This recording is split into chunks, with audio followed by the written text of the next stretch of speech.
আসসালামু আলাইকুম। কৃষি এগ্রো নার্সারির পক্ষ থেকে স্বাগতম। আমার ঠিকানা দিয়ে থাকি জেলা নাটোর, থানা বড়াইগ্রাম, গ্রাম তালসুক কুন্ডুপাড়া। এগুলো বাড়িটু জাতের লম্বা পটলের চারা। আর এই পটলের চারা মূলত লতা থেকে চারা তৈরি করতে হয়। আমরা লতা থেকে চারা তৈরি করেছি। আর এই পটলের আরেকটা গুণ হচ্ছে পুরুষ এবং মহিলা দুইটাই লাগে। আমার এই কৃষি এগ্রো নার্সারিতে পুরুষ মহিলা দুইটাই আলাদা আলাদা করে আমরা চারা তৈরি করেছি।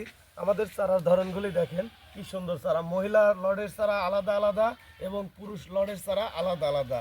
আমরা পাইকারি দামে বাংলাদেশের প্রতিটি জেলায় পটলের চারা সেল দিয়ে থাকি। কারণ হচ্ছে কৃষককে ভালো জিনিস দিলে ভালো একটা ফলন নিয়ে করতে পারবে।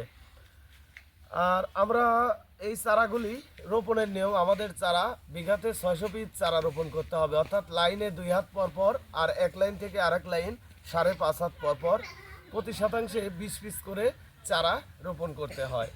তো এই চারা আমরা বাংলাদেশের প্রতিটি জেলায় সেল দিয়ে থাকি। যেখানে সুন্দরবন কুরিয়ার সার্ভিস অফিস আছে ওই জায়গায় আমাদের এই পটলের চারাগুলি পাইকারি মূল্যে সেল দেওয়া হয়।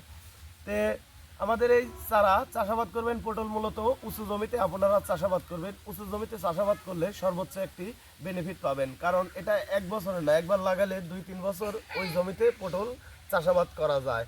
তো ভিউয়ার্স, আপনারা পেঁয়াজ আলু এর ভিতরে আপনারা লাগাই দিলে সেক্ষেত্রে আপনার পেঁয়াজ আলু উঠে যাবে, তারপর থেকে লাগাতার আপনারা পটল পাবেন। তো আমরা আপনাদের জন্য পাইকারি দামে বাংলাদেশের প্রতিটি জেলায় চারা সেল দিচ্ছে। আপনারা নিতে চাইলে অবশ্যই আমাদের স্ক্রিনে দেওয়া নাম্বারে যোগাযোগ করবেন। ভালো থাকবেন, সুস্থ থাকবেন। আসসালামু আলাইকুম।